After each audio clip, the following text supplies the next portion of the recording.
तपाईको परिवार कति खुसी हुनु भएको छ माननीय हुनुभयो भनेर परिवार आफन्त देश विदेशमा कत्रो सेलिब्रेसन चल्यो होला केक काट्नुभयो होला दियो बाल्नुभयो होला रातभर रमाइलो गर्नुभयो होला खानपिन कति रमाइलो गर्नुभयो होला नि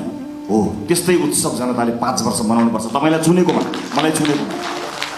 त्यो हाम्रो चुनौती हो यो 5 वर्षलाई सामान्य अन्य चुनावहरुमा चुनिएको जस्तो सोच्नुभयो भने त्यसले अप्ठ्यारो परिस्थिति सृजना गर्छ धेरै लामो अनुभव त मेरो राजनीतिमा रहेन जति समय राजनीतिमा रहे सबैभरि विभिन्न किसिमका प्रहारहरूको सामना गर्नु पर्यो यो पार्टी जन्मेदेखि यसमाथि प्रहार भयो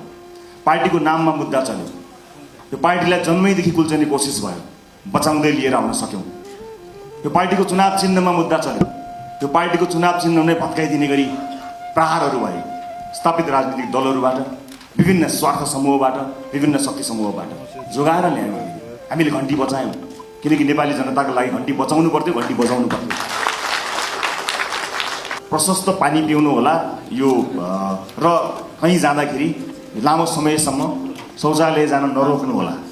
म चाहिँ एउटा युरिन इन्फेक्सनबाट चाहिँ ग्रसित भएँ भर्खरै पानी कम पिउने चुनावी दौडमा चाहिँ टोयलेट जानु पर्ला भनेर रोक्ने क्रियाकलापले गर्दा मलाई अलिकति स्वास्थ्यमा अलिकति हैन अलि बढी नै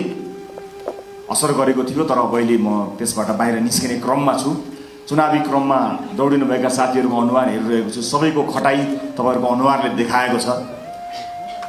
तर तपाईहरुको अनुहार सधैँ यस्तै हुनुपर्छ जनतासँग सधैँ भिजेको असिन पसिन भएको जनतासँग सधैँ गाँसिएको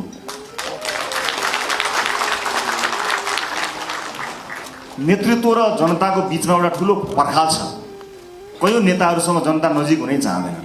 किनकि उनीहरूलाई यो आफ्नो मान्छे हो भन्ने लाग्दैन आज घर घरमा नमस्कार गरेर हामी पुगेका छौं भोलि तिनले गरेको नमस्कार पनि नफर्काउने ठाउँमा तपाईँ हामी पुग्न सक्छौं होशियार त्यो होइन त्यस्तो नेतृत्व जनताले खोजेका होइन आज तपाईहरुले खुशियाली मनाउनु भएको छ तपाईहरुको निधारको अबिर पनि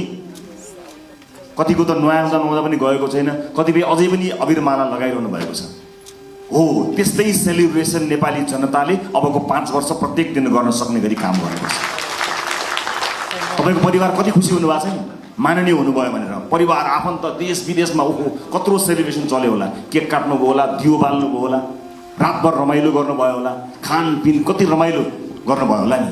हो त्यस्तै उत्सव जनताले 5 वर्ष मनाउनु पर्छ तपाईलाई चुनेकोमा मलाई चुनेकोमा त्यो हाम्रो चुनौती हो